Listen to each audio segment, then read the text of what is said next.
Minute Sport, on vous dit tout.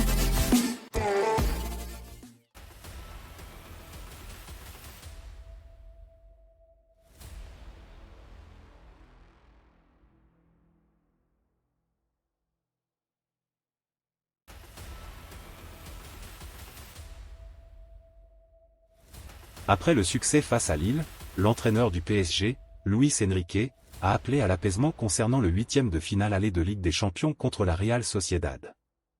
Un match de Coupe d'Europe qui fait déjà parler depuis un moment, comme souvent lorsqu'on évoque le club de la capitale. Après la victoire, Luis Enrique a ainsi appelé au calme à 4 jours du rendez-vous continental. Le mieux c'est de profiter de ce match. Et ici, je vois qu'il y a beaucoup de tension avec la Ligue des Champions.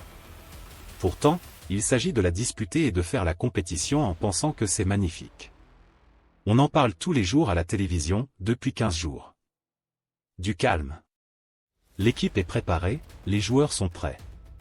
On va en profiter, a lâché l'entraîneur parisien au micro de Canal+.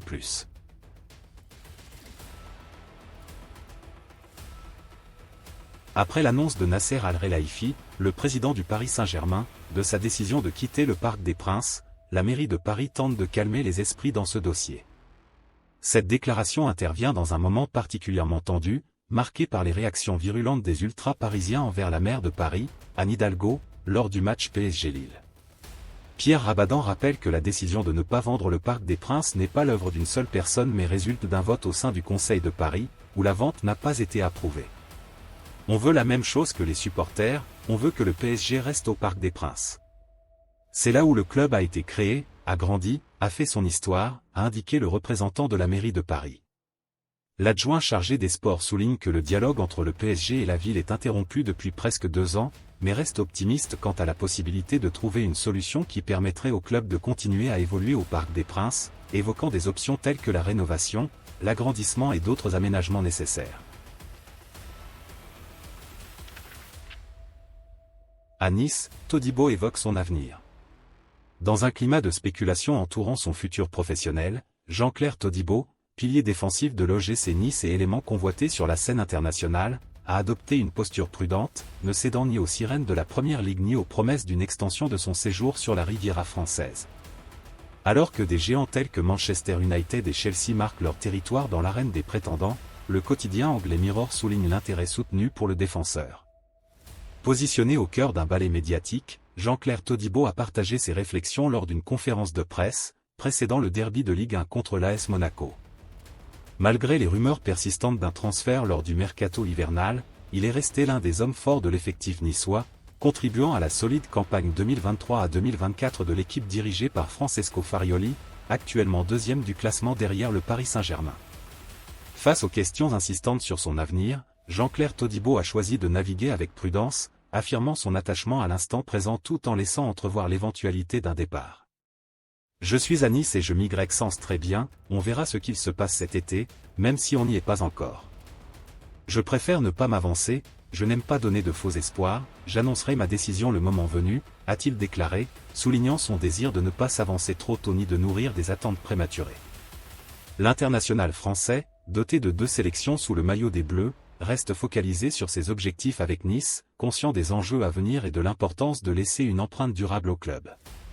Si c'est ma dernière saison avec l'OGC Nice, je veux partir en ayant accompli de grandes choses avec le club, les supporters méritent qu'on décroche quelque chose d'important. Si je pars, je veux laisser une belle trace derrière moi, a-t-il ajouté.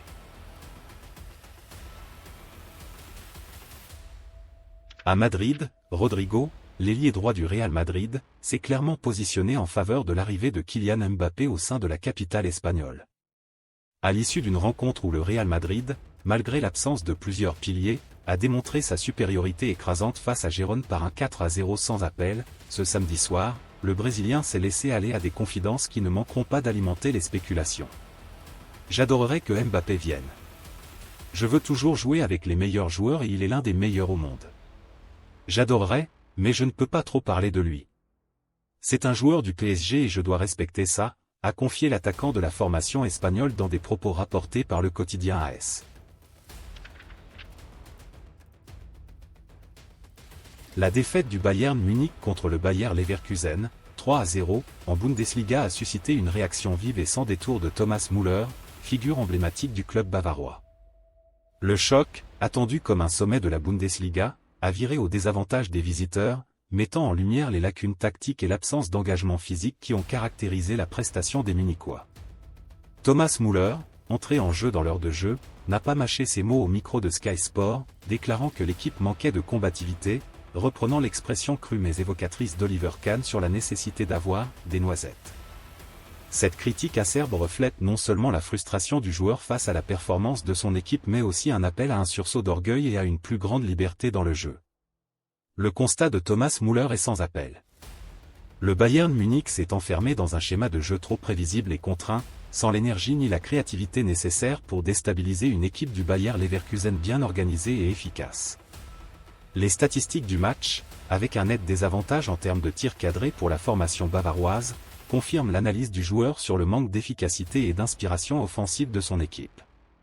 C'est bien de ressentir la pression, mais on a besoin d'énergie et de liberté. Notre jeu en manque, a confié l'attaquant allemand. Nous jouons de A à B, de B à C, et personne n'a la liberté de jouer simplement. Le Bayer Leverkusen ? Il joue juste au football, il cherche des solutions.